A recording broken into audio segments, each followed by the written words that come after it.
Hello, everyone. Welcome to the Two Fish at the Table Poker podcast. Today's episode is based on the NBC show Face the Ace, which didn't take too much space, didn't attract the human race when it first aired, but today we're putting it through its pace and letting it make a case as a poker show. What a waste. Ben, you better get the mace. Wow, you really are a poet and you don't really know it, do you? Thank you. Thank you. Yeah. We're also talking about some other things, but Face the Ace is one of the focuses of this episode. I'm one of your hosts, East Coast Sam. I'm one of your hosts, Legend of Ben 1 on Poker Stars.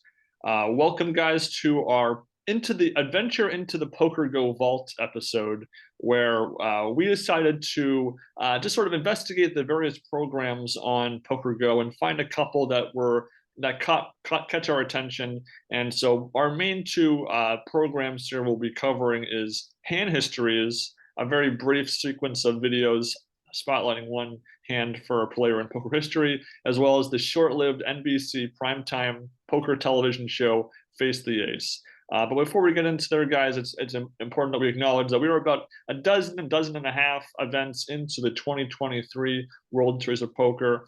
And Sam, just from following along the news, anything jumped out at you as far as any headlines or big plays or big wins?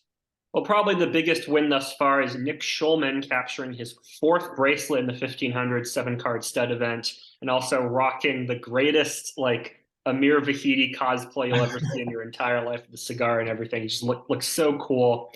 I mean, hats off to him. He's clearly a terrific commentator. He's a terrific player. Really starting to set himself up as somebody who I think is a Hall of Fame contender if he keeps this up. I mean, definitely in that ballpark, I think.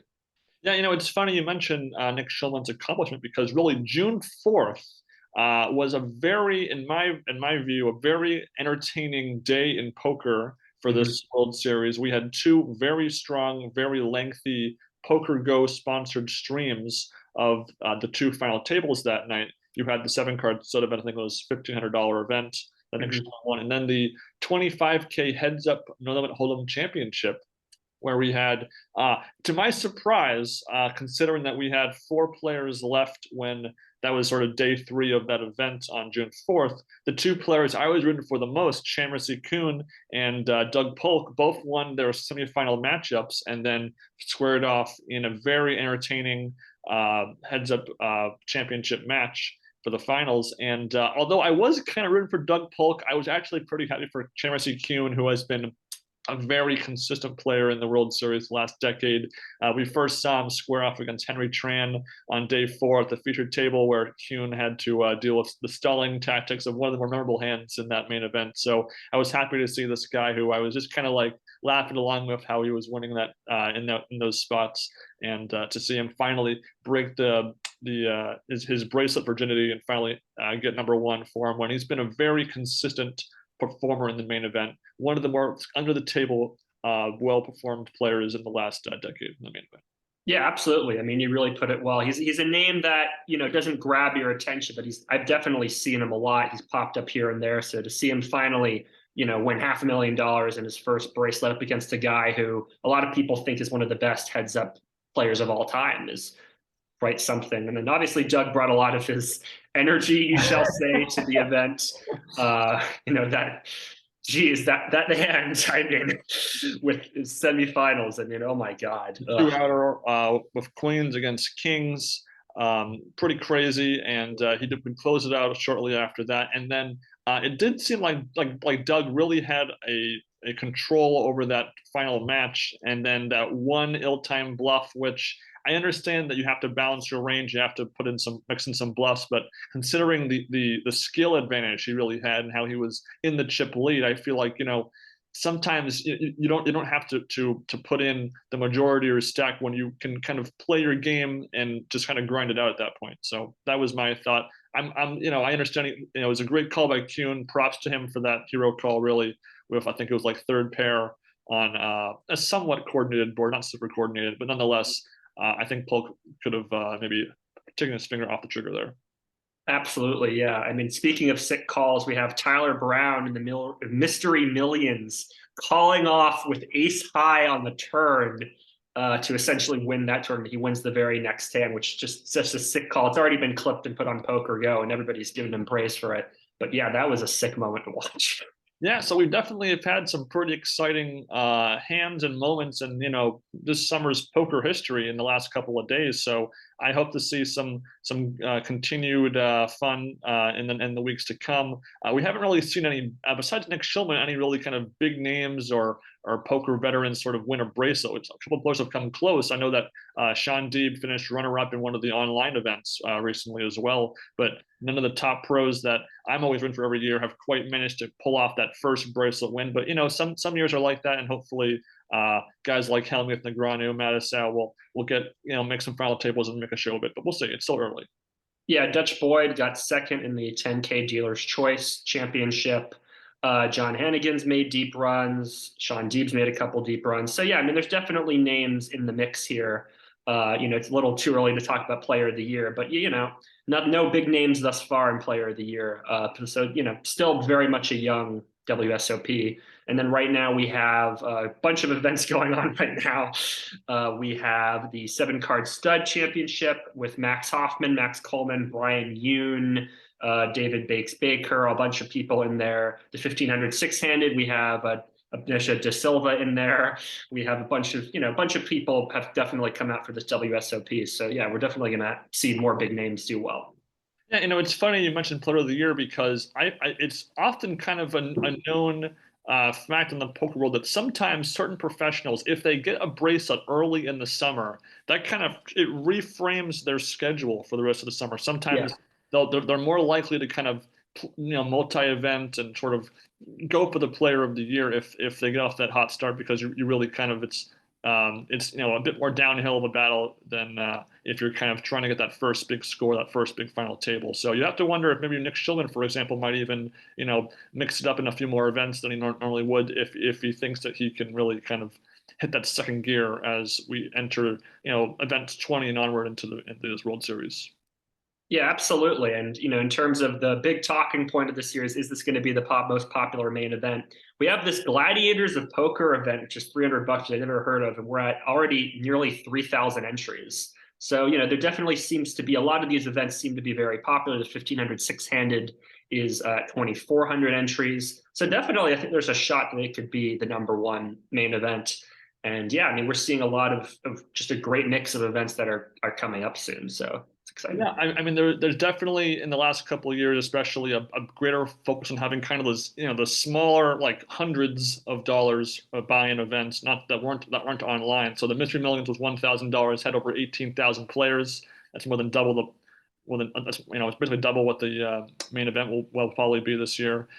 You have again the $600 PLO that Greg Raymer, our boy, made a very deep run on I think day 2. He got like 87th place or something like that. Very impressive in a big field. And then also you mentioned the Gladiators event. That this is the first year they are doing that. It's the lowest ever buy-in for a bracelet event in World Series of Poker history. And I gotta be honest, I would be almost tempted to enter it if we were in Vegas. And it was being held the week that we were playing. Obviously, they wouldn't have that event, the main event, in the same week. But I would be slightly tempted, even though I probably wouldn't play in it because of the buy-in. But yeah, it's also just how long the event is. I imagine that's the other thing. That's the other thing. Yes, but yeah. I do think this is great for poker if we can get because all it takes is that one, decent sized score, like a min cash plus, 50% for some amateur, and then they're kind of hooked if they can, record that first cash. And so these big events are a great way for players that's really kind of get their foot in the door and sort of broaden the poker world even more. So could be cool. Yeah, absolutely. I mean, the more events, the merrier, I think. I mean, they should just try to have 100 events, the WSOP, and just, have every single firm of poker out there. They should have 6+ poker. They should have, tag teams of all sorts and things like that. I think it's good for the game. Yeah, and it brings me to something I want to talk about was what we are poker aficionados, non-professional players, recreational, if you can even call it that, just kind of poker nerds. But we're based in Boston, Massachusetts. We're time zones away from Las Vegas. So you might be wondering how exactly do we interact or experience the poker world? Thousands of miles away. Over the course of a poker season during the summer. And so really for me, it kind of breaks into a few things. One is I always check the WSOP.com event updates. So If I have work that day, I'll come home and I'll go to the events have that day and start from the beginning and kind of read my way up and sort of get caught up. And I'm always looking out for the players that I always root for. And for me, it's been usually the last couple of years always Hellmuth, Negreanu, Mattisau, Ivy. For the most part, because they play a good number of events usually. So I look for them, and then also anybody that I have any sort of personal attachment to. So this year, Greg Raymer, totally in that boat. We interviewed him; he gets the interview bump there. And again, I look for final tables where I have some rooting interest in at least one of the players. If it's a table full of 8 people, I don't know. I don't usually watch the live stream of the final table. I have to have some horse in the race usually. I'm not sure about how you would feel about that. Yeah, it's the same here. I mean, I like having a good mixture at a final table. If it's 8 people, I know that can be exciting, but I also like, having, older people at the final table, having, a bunch of, it's always nice to see an amateur, just go to the WSOP and win a Raz event or something. When their first time ever cashing, they win a bracelet. There's always one of those stories in the WSOP, and I always like seeing that. But yeah, I mean, I really am looking for the players I know and have seen over the years come back. And I'm always curious to see, how the previous year's main event champion does the year afterward, if it's a fluke, if they play other events, or if they just focus on the main event. Obviously, Karai Aldemir did fantastic last year. So, I'm curious to see how Espen Jorstad will do, what his mindset is. And also how the other final tablists do. That's always interesting to see. So yeah, I mean, I check WSOP.com, I check PokerGo. Sometimes poker stories pop up in ESPN and I read those. Yeah, I mean, I just try to follow the news however I can. Yeah, the other ways, Mike Mattisau and Negreanu have their sometimes day by day or event by event poker vlogs on YouTube. Obviously, we discussed both in the past. Negreanu's are a bit more professionally done. Mattisau's a bit more low key. I usually watch those, although with Negreanu, usually it's only if I know he has a half okay, like if he mixes the next day of the event he plays in. If he just kind of goes one and done in 3 events, I don't really feel the need to watch it because I want to see him do well. I don't want to see him just go, oh, I'm all in on the first hand. If I can late reg, otherwise I'll get fine, whatever. That doesn't really excite me too much. And then I have been following a couple players' Twitters because that's usually the best way to know what events they are playing in that day. Guys like Greg Raymer, Phil Hellmuth, Negreanu, they will usually tweet what event they're playing in, so it helps at least let me follow along if I'm trying to find out which event I want to kind of follow more closely that day. Yeah, absolutely. So again, and then obviously when we're going to be in Vegas, that's going to be a whole other ball game following along. We really do so many different things when we're in Vegas as far as following certain events, certain players, or just following our friend Adam, or really, we'll improvise a little bit, I'm sure, here and there. Adam obviously will have 1 or 2 off days here and there in between day 1, day 2, and day 3. So we'll have some fun with that too. But that's just the way your average poker Joe like me likes to follow along the lots of news. It's easy to miss a lot of good stuff too. But you got to do the best you can. You got to filter a little bit. Yeah, and also there's the issue of PokerGo just changing the streaming schedule all the time. So we plan to have this episode over a stream like we did last time, and we couldn't get it together because now they've changed the PokerGo stream to 11:30 at night. They switched events, they've switched times. I mean, right now it's 11:30 for the 25K no limit hold'em high roller, which is totally cool. It's but 11:30, I mean, really, it's impossible for us in Boston to watch. Even if you're in other parts of the country, it's impossible to watch. They really need to have a consistent schedule, and they really need to, or just have a camera rolling the whole time during an event. It can't be that expensive. You don't have to have commentators. Just have a stationary camera with graphics on the screen, and just let me see what some of the action is. That'd be cool. I mean, I can sympathize a little bit because there are going to be events where you're going to have Negreanu or a Phil Hellmuth at the final table, and that might facilitate restructuring which tables you win. But they've had days, including June 4th, a couple days ago, where they had both PokerGo, the live stream on their website, and also a stream on YouTube on the Poker Central channel. So they have some flexibility there. So I don't think it's really all that excusable in the end. Yeah, and a lot of people have the same old arguments about PokerGo, that it's behind a paywall and it hurts the game. I mean, I think PokerGo does fine with its content and fine with the actual quality of the streams itself. It's just they really need to have a consistent schedule, and it would be nice if there was a little bit more free footage online. But especially since they have during the main event 3 tables, main tables, so you really could have 3 events and just kind of bounce around all 3, or just have 3 separate streams at the same time. I think it's totally feasible for their equipment and their technology.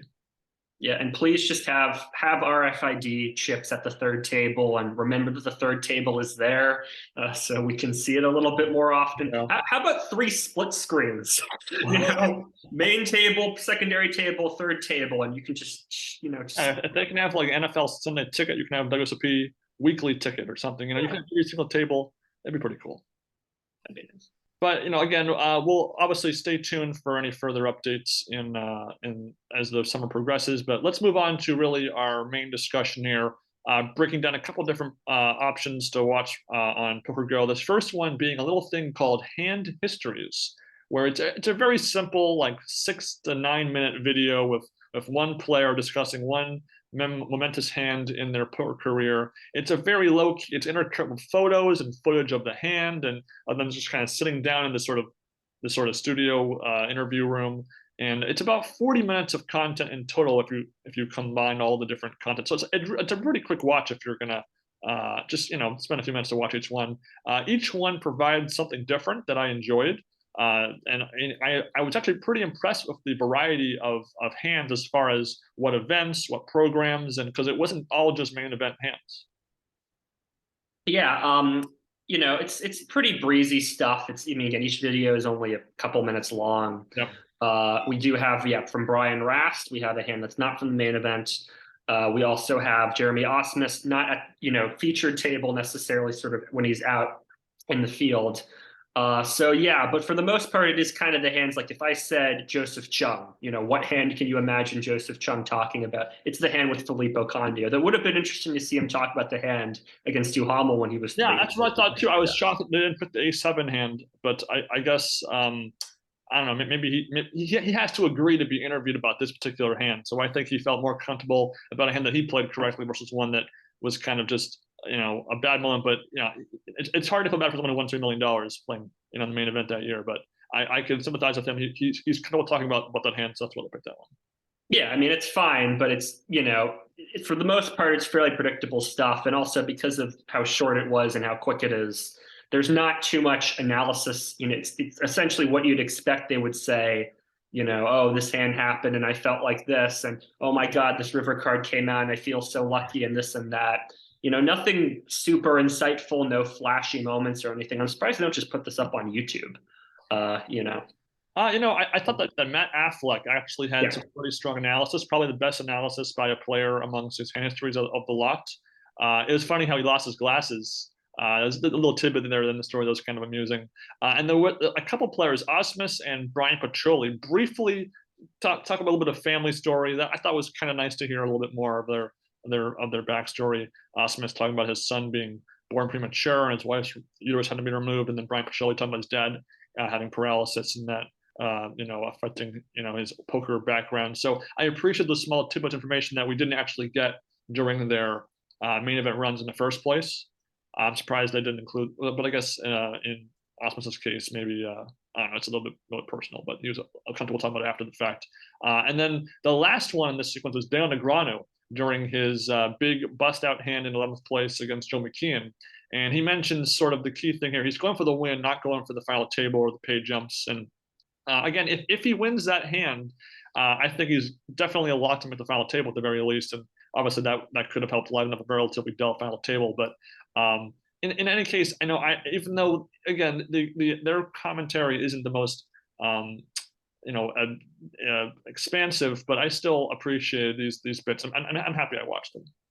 Yeah, I'm not unhappy that I watched them. It's just there's not that much to talk about because they're just kind of they're kind of the segments that you'd expect on the WSOP main event broadcast to be something that you'd imagine that they would have back in like 2012 or something.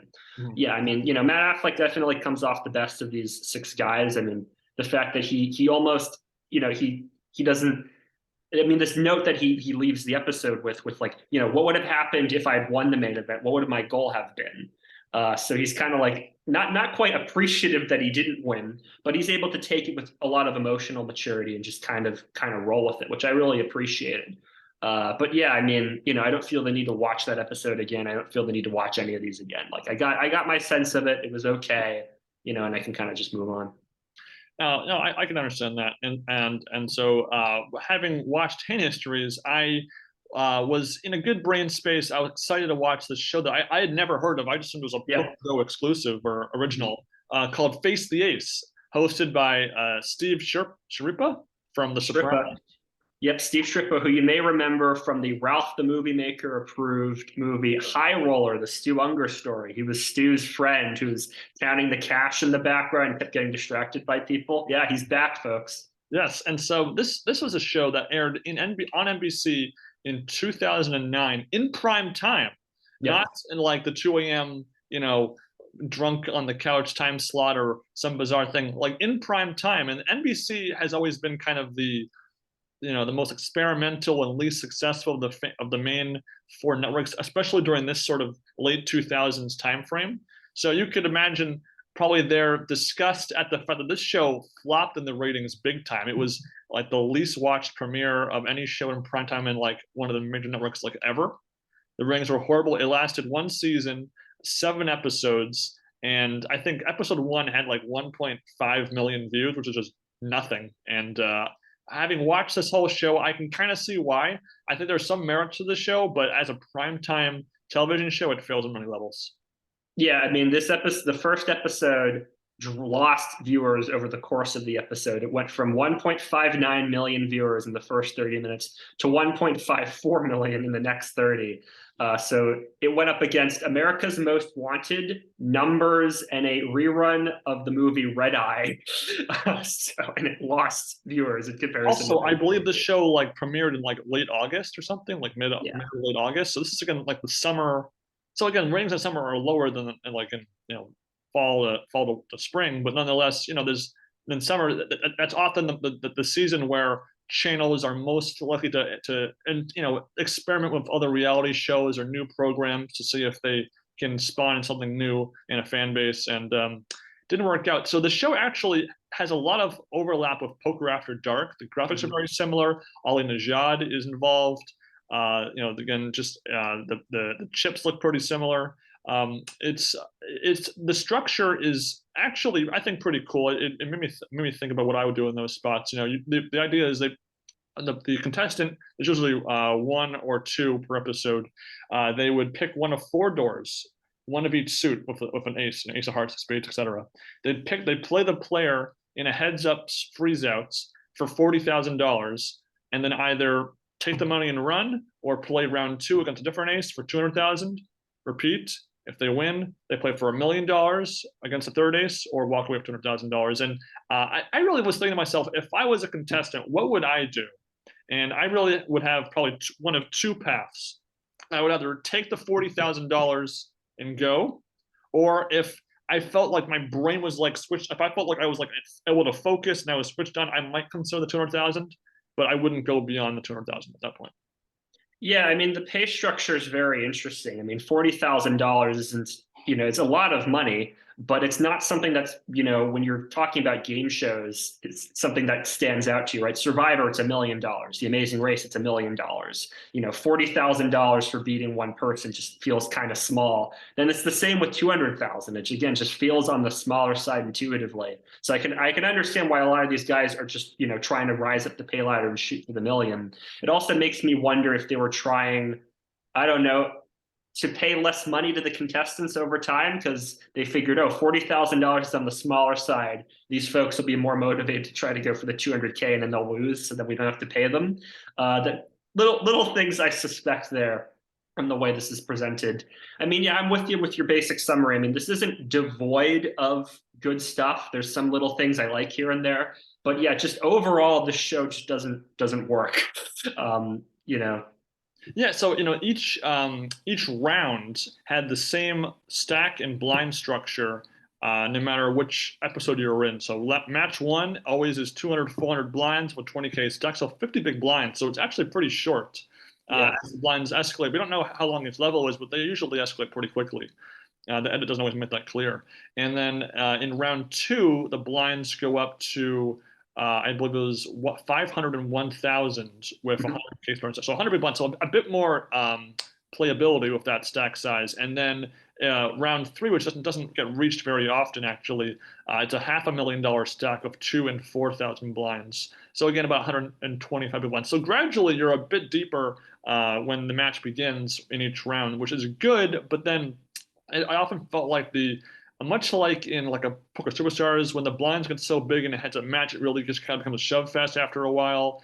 And so as a result of that, I didn't place too much weight on how well the contestant did in round 1, because the blinds and the cards usually were such a strong indicator of who would win that it didn't really matter per se.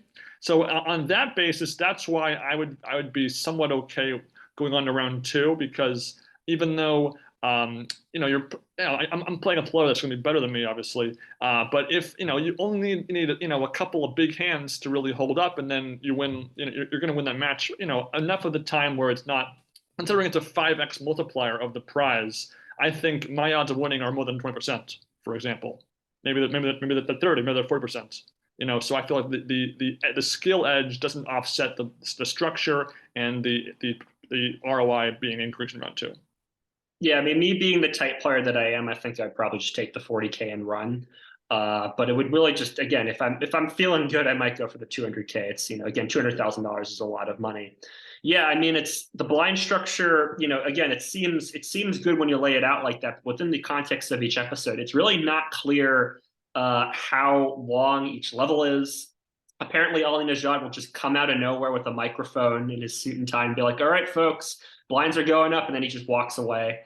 They do a lot of that on the show. Steve Shrippa starts out each episode. He introduces the contestants. They come in. The players sit down, but then he'll just come out sometimes with like a pizza or something else and try to be funny. And then nearly every single time somebody goes all in, or actually every time they go all in, Steve Shrippa and Ali Najad will come out and talk. And then sometimes the audience will run, because there's like a studio audience, they'll run out and they'll like surround the table. Sometimes they don't do this.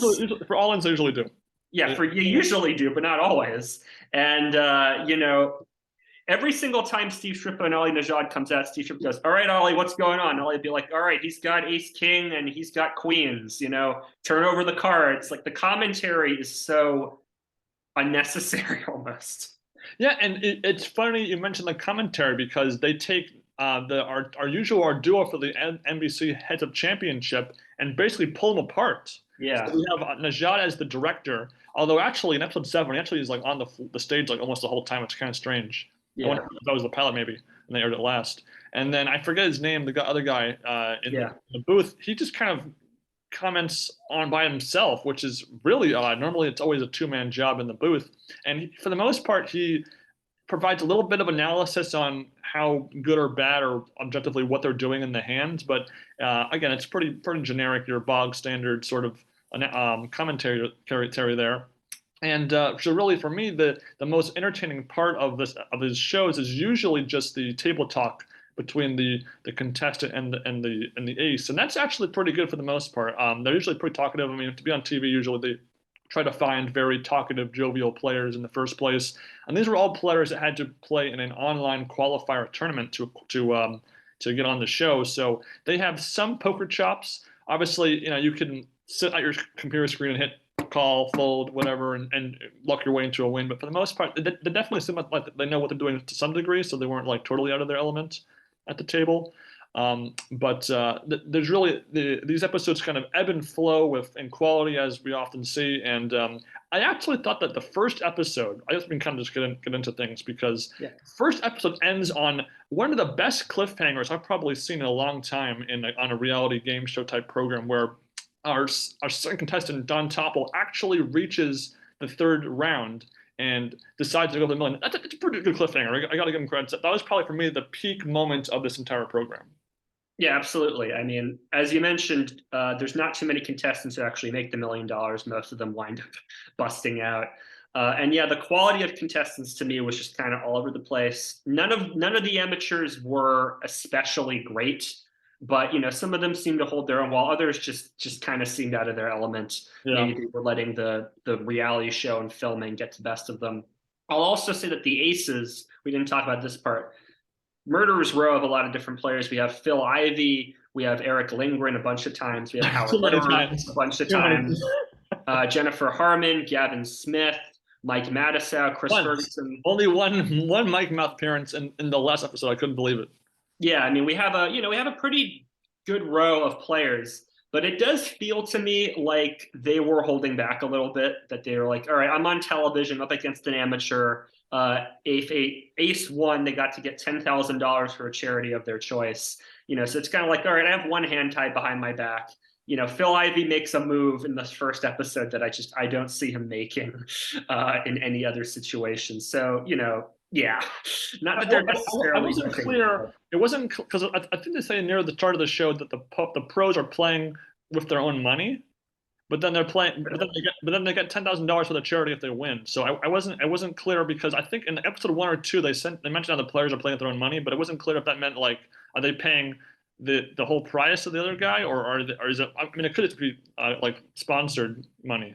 A lot of times, players. This is still kind of during the sponsorship staking era of poker before 2011, where a lot of companies would pay buy-ins for all their sponsored pros. So I wonder if maybe that was where the money was coming from, even though it technically came from like Phil Ivey. He was getting it from Full Tilt Poker or Poker Stars or something. I don't remember hearing that. I mean, it might have just been in the context of the player is playing their money because they get like 20,000 in chips on the first level, and if they win that, they get 40,000, something like that. Yeah, I don't recall them. I don't know. But I definitely agree. It did feel like they weren't getting their best A game, with maybe 1 or 2 exceptions. Gavin Smith, for example, stands out as someone who was definitely playing pretty well. But especially in match 1, it felt like. But then that's also a product of the blind structure, so it's a little bit dicey in that respect, I guess, to be 100% accurate on that front. But I totally see what you're going for at that point. So again, that first episode, we have 2 contestants. He takes the first guy, Jonathan Nygaard, takes the 4,000 and runs. And a lot of times, some of these players have their wife in the stands or something. And they say, I have a family or something. And in that context, I can understand taking the 4,000. It's free money. I mean, you literally walk on a show, you get $4,000. You can't lose it if you just take it. So I can respect that. Everyone comes from different backgrounds, and $4,000 in 2009 would probably be like 60,000 nowadays. So again, it's a good chunk of change for 1 day of filming. It's not like if it was Survivor and they were there for 7 weeks and get $50,000. It's a different story there. So I totally can understand going for that. And you get an experience and you can say you won. That's a big deal. Walking away with 0 is kind of I was on this show Face the Ace for 1 episode and I lost everything. Like it's not very memorable if that happens to you. Yeah, absolutely. I mean, again, it's a tough decision. I would just take the 40K and run. I can totally understand. Like again, this guy went up against Phil Ivey and won kind of on a fluke. Picking up queens when Ivey's got ace-4. So I can kind of understand. Like, all right, I got lucky. I'll take the 40K and go. But I don't blame anybody for wanting to go for the 200K or the million. Yeah, again, for me, it'd just be if I felt I was focused, I was locked in, my brain was flowing well. If I was like distracted or couldn't quite feel the poker mojo, I'd probably take the money and run at that point with the 40,000. It depends on how I'd feel. And then, so Don Topple, who lives in his basement, they kind of would give like these guys 1 or 2 sort of bullet points of details of their life, their occupation, or did they play poker beforehand or something like that. His thing is he lives in the basement, so they make a lot of basement references for him. And he wins his first 2 matches, and then again the cliffhanger is he's going to go and play for the million episode 2. That's the only time an episode would end on a cliffhanger like that, which is really a letdown. I feel like there could really been some fun in when you're trying to. This is again the premiere for the season, so you want to entice people to want to watch the next week, not just watch once, tune out, and never watch again. So I thought if they could have kept had some cliffhangers like that every week, that like a million. I don't want to be a millionaire. Sometimes the contestants are still mid-game when the episode ends. So, that same idea. You want to see what happens next. That's the nature of television. And they don't live up to that promise. And another one of the problems with the episode structure is that because they weren't doing cliffhangers, like even mid-match or something, as the episode's running out of time, they're probably going to lose or they're going to take the money and run. So that's and then a lot of episodes will just end with Steve Shrippa standing and looking into the camera and being like, all right, that's the end of the episode. Join us next week. If you want to compete, go online and compete with us, which just takes up a lot of time. And again, it's at the end of almost every single episode. It's like you could probably just slip in something else there. There's also these like weird little interviews like over the credits with each person, each contestant. But again, they're so short that you don't really get any information about them. Just like, oh, I played Gus Hansen and I lost, but I had a good time, and that's just about it. So Yeah, like, again, you cut that it's, out. again, very similar to the NBC Heads Up Championship, where they had a little interview that tied into that player from the episode. I didn't really care for those, except for the last one, actually, with Phil Gordon. That was actually kind of funny because one of the players had badmouthed Phil Gordon, and then at the end of it has him meeting him backstage. That was kind of amusing, I guess, in a small degree. Yeah. Episode 2 has Don Topple blow it against Gavin Smith, going for the million. Uh, you know, he it's a shame that we couldn't have one millionaire winner here, because not a single player the entire season wins $1 million. And I'm not saying you have to have someone win the top prize. Ninja Warrior is a show that pioneered itself on not having someone win the grand prize every year. That's okay, but to not really have that be like reaching the $1 million question millionaire, for example, that's a big deal whether you win it or not. That only happens, I believe, once the entire show, and that's a real shame. Yeah, I mean, he's the only one to actually go for it. Yeah, I mean, you're exactly right. It just kind of robs it of a dramatic thrust or an emotional thrust, which again makes you wonder like why the pay structure is the way it is. On the smaller side, to encourage people to keep climbing up the ladder and then lose so that the show doesn't have to pay them out. I don't know. I mean, it just doesn't. There's not enough oomph there in the pay structure for me. So. I thought that the energy in episode 2 was actually a bit better than episode 1. Mm-hmm. We have our only female contestant the entire show, Marcia Owens, against Gus Hansen. And that speaks to there's a pretty homogenous cast of contestants this whole show. For the most, all but one are male. Majority of them are Caucasian. They all kind of fall into an average Joe kind of, guy that's not like some, interesting character that's like stands out in a major way on many different dimensions of their personality. So I mean, obviously they were bound by who won those qualifying tournaments, and obviously poker is still a male-dominated sport. But it's a shame that we couldn't have. And part of the fun of reality shows how you can have a variety of characters on a cast for a show, and this also failed in that respect too. Yeah, and it's a shame, we have a registered nurse here. I don't know if you know anything about registered nurses, Ben, and she's probably one of the worst players in the whole show. I mean, really just doesn't get anything going against Gus Hansen. Seems to be a totally nice person, and her last interview, like she seems genuinely happy that she got to play Gus Hansen and be on the show. But it's a shame that, the only woman here just doesn't make much headway. Yeah. And then episode 3 actually only has one contestant because the matches, both of his 2 matches extend the whole episode. So that's also a thing, is that if you didn't have like an early level win in like match 1, for example, for the most part, we'd only really have 2 contestants, and usually one would lose in like round 1. So there really wasn't much of a chance to really, get a lot happening on the camera there. So episode 3 is Adam Ehrlich.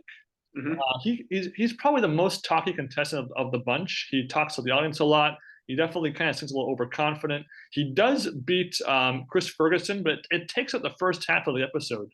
And then Phil Gordon once again plays the role of the closer and knocks him out.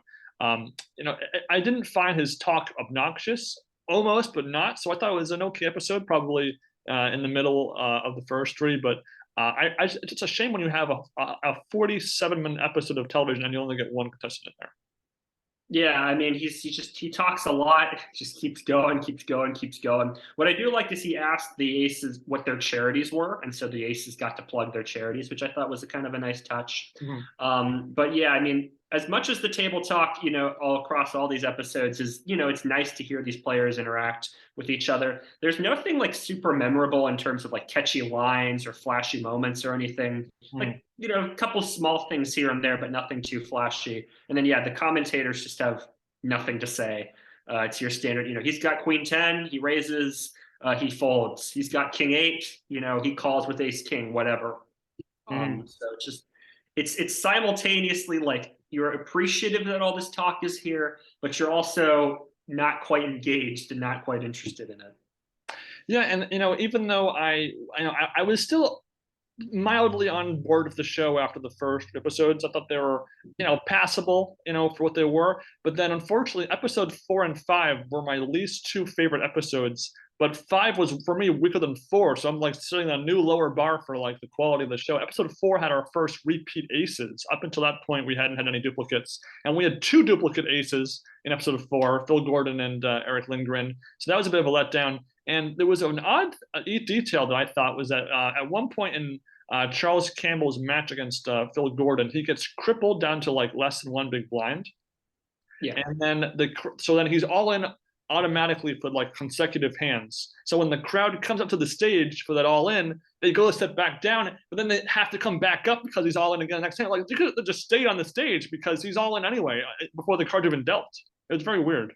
Yeah, and did you notice that maybe this was just a glitch on my screen or something, but right before the first hand was dealt, yes, that like the flop was shown? Yeah, it happens 3 times in the whole show. Yeah. This was the first time. It was I can't believe this happened again on a primetime NBC show. Like it's one thing if it was like a live stream on like the Hustler Live or something, or on like a PokerGo like rebroadcast or something. But this is a primetime NBC show at like 9 p.m.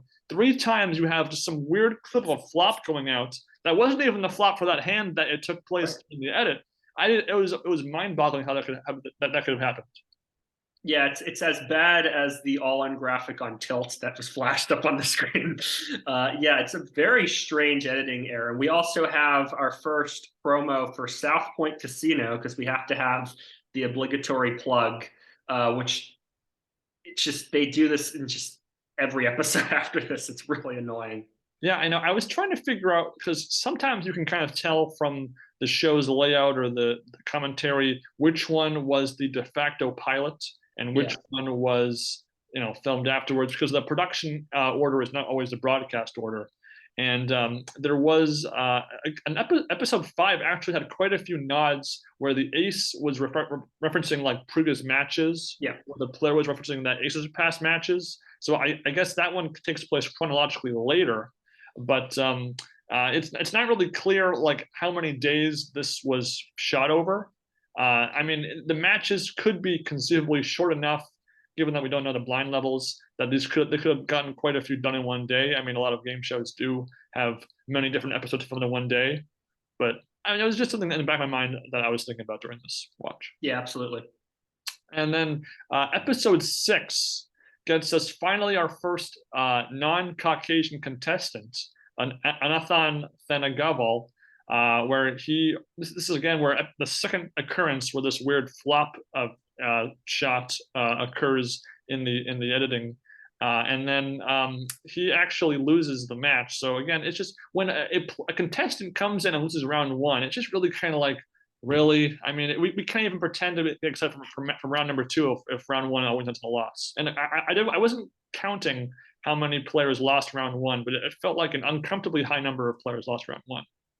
Yeah, I mean, jumping to back to episode 5 for a moment, the final match of the episode is this guy, Adam, and they establish him as like, oh, he's one of our least experienced contestants to date, which is saying a lot given the quality of contestants up till this point.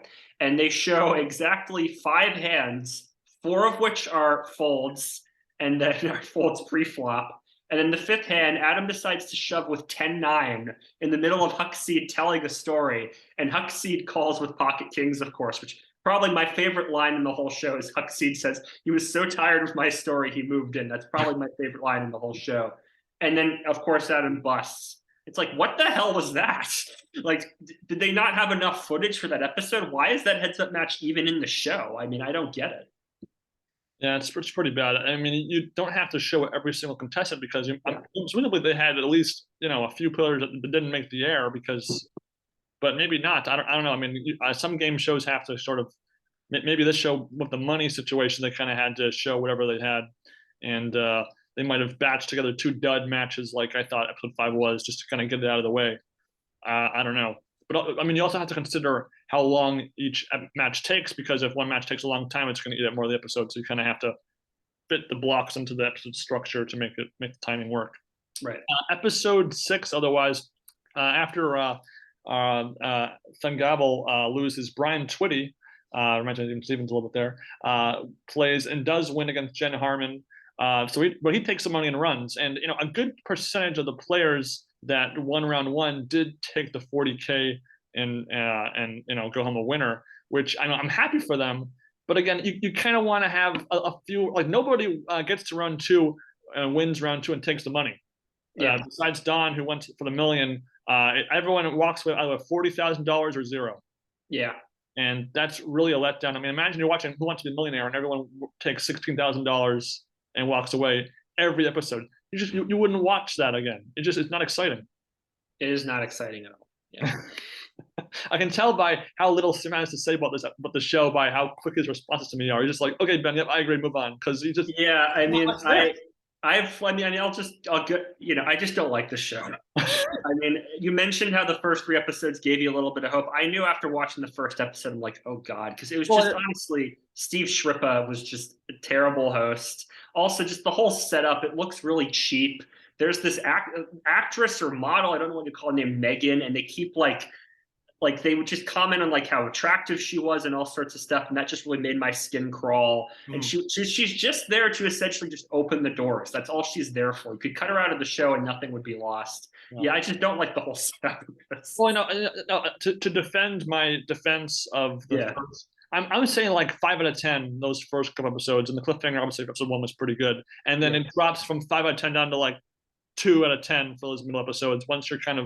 Once you realize the groove of the show and how no one's going to ever win any money, it gets worse. Like I was at least intrigued by the show existing in the first place, because I'd never heard of it ever. I know that NBC had poker, after dark and had the championship. I never heard of the show, so I was kind of like, okay, maybe this is kind of cool. I didn't realize it was going to turn out this much of a sludge by the end of the season. Yeah. Oh yeah. Yeah. And then the one thing that the last episode did have going for it was 3 brand new aces. Yeah. I don't know why they couldn't have just interspersed them amongst the earlier episodes, so that we could have had less lingering in every single episode up to this point. But I mean, you have to wonder how many other aces they had that we didn't see, because for the most part, the players pick the ace of clubs usually, and then maybe the ace of diamonds afterward. They avoid the hearts and spades for some reason.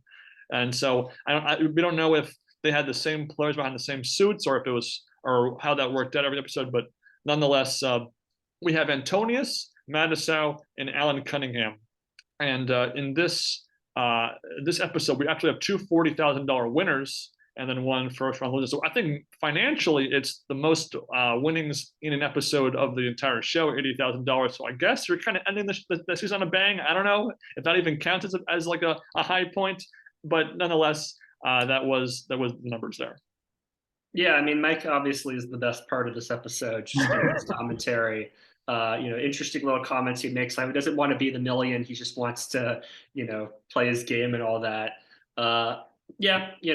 Nothing super special, but nothing super flashy about Madison. Nothing like, great lines or anything. But yeah, just, Oh, I'm sorry. Excuse me. Check my notes here. I'm sorry. Mammy didn't take the money and ran. He played around with Madison and lost. So only $4,000. Excuse me. I can't even remember these things correctly. That's how forgettable this was. So $4,000 was the most won in any episode in this entire show. Plenty more was lost over the course of an episode, but so there you go. I made kind of like a final analysis as I was watching these episodes. So again, at first I thought it was a PokerGo original. So I watched the first episode, and then I checked Wikipedia. I was like, oh my God, 2009 is when it aired? Oh, I had no idea. And then I still didn't quite understand what the motivation for the pros was to play and win, besides the $10,000 to charity, which they probably could just give to charity anyway. I don't understand if they were in fact playing for their own money. Like if Massa loses the 200K round, he pays that out. I don't understand why he just wouldn't give that money to charity and not play on the show at all.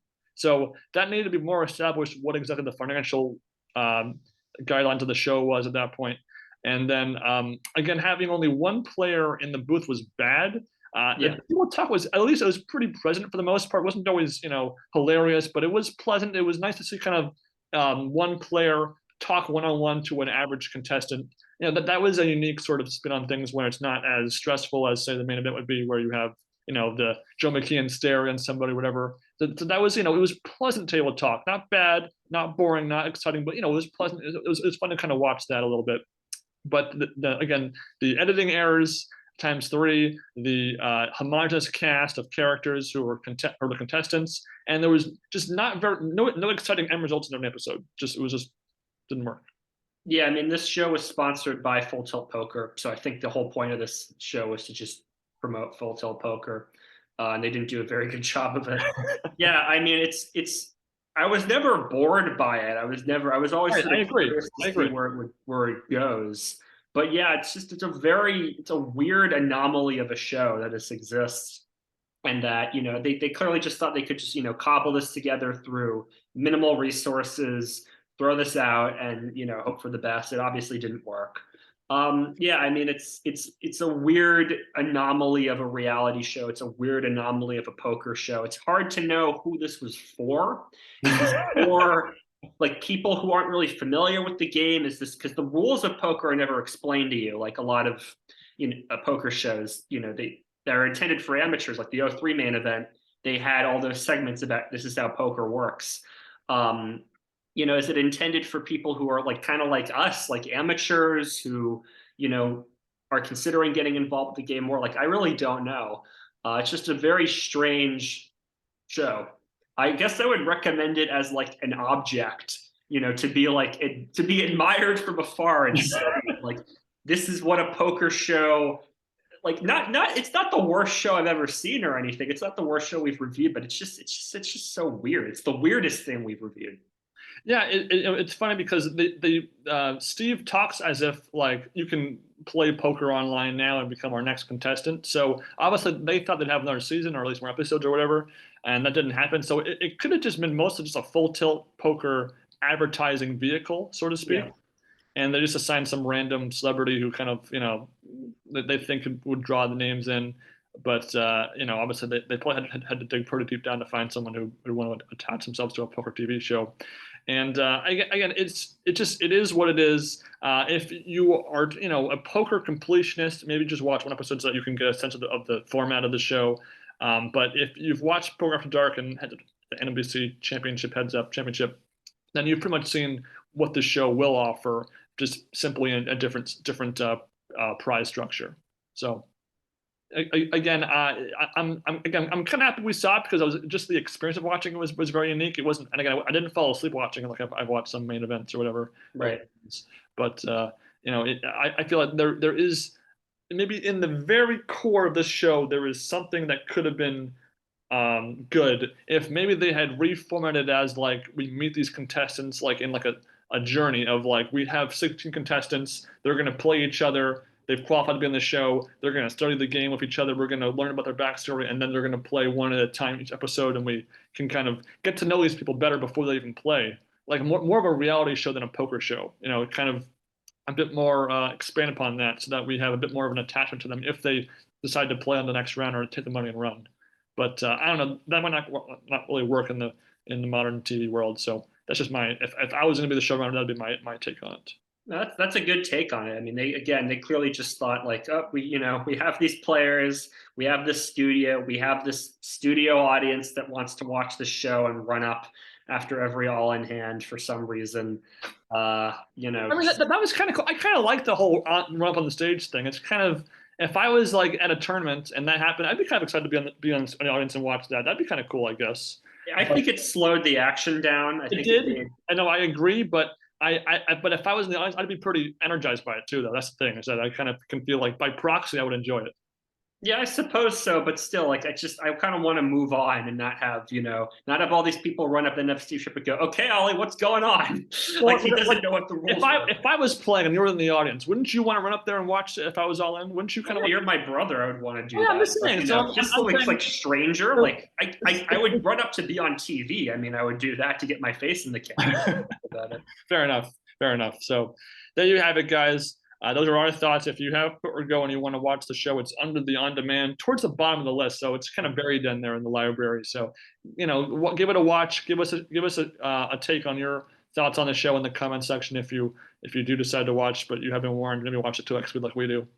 And from there, I think that about concludes this podcast. And what do you think? Yeah, so if you were on Face the Ace, of course, you can always come on the show. It's been 15 years. Not too many people remember your episode, but we'll love to have you on. Yes. Yeah, there's a lot of stuff on PokerGo's on-demand stuff. I mean, obviously, there's all the major tournaments.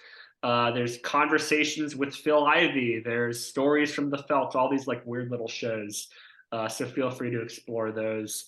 And yeah, if you ever have any other suggestions for shows that we can look at, documentaries, movies, whatever it might be, if you want to be on the show in any capacity, just let us know. I am going to Vegas. I'm flying in on July 4th, and I'm flying out on July 8th. So, we're not going to be there for the whole main event. We're not even going to be there for half the main event. But we'll try to see as much of it as we can. We'll do a little bit of sightseeing too. So yeah, I mean, let us know if you have any suggestions for places we should go in Las Vegas. If you say, see us anywhere, feel free to say hello. And yeah, we'll we probably won't make an episode while we're in Vegas. And then we'll see what happens. We'll definitely get some photos, and we'll maybe have some sort of like photo sharing podcast to talk about our trip, as in a big trip thing. Again, my trip episode was our most watched episode, so no reason why it wouldn't be the same this year. But I'm probably going to be there a little bit longer than Sam. Maybe Sam will say later if our friend Adam does well. It really is a lot of variables at play here. We'll see what happens those first couple of days. And will be very exciting. Again, I can't wait to. It's kind of like in Doctor Who when the Doctor sees something new through his companion's eyes. It's going to be you seeing what I saw 2 years ago through brand new eyes. So I'm very excited to be a part of the poker scene again, and not just be that awkward guy sitting on the sideline watching Adam play. Hopefully, I'll open up to see other things in the poker rooms in that casino at Paris. Yeah, I mean, I think I've told you, like, I'm just excited to just walk through a Vegas casino and just see the pageantry of it all and see it all, walk down the strip, Yes. And all that. So yeah, it's going to be exciting. We're also going with a couple other relatives of ours. So it'll be exciting to kind of have us as a group experiencing Vegas together with Adam too.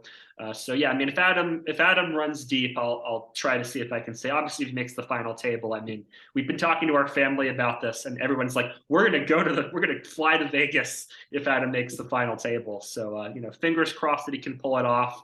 Obviously, him, Greg Raymer, and Nowitzki three-handed for the main event would just be greatest thing. I'd probably have a heart attack and 2 heart attacks if that happened. That'd be unbelievable. Yeah. For sure. And from that, guys, I think that about covers it. We'll see you next time on this humble little podcast. Enjoy your poker, enjoy your TV, and enjoy your poker on TV. And remember, if you want to compete on Face the Ace, you just have to compete with Full Tilt Poker.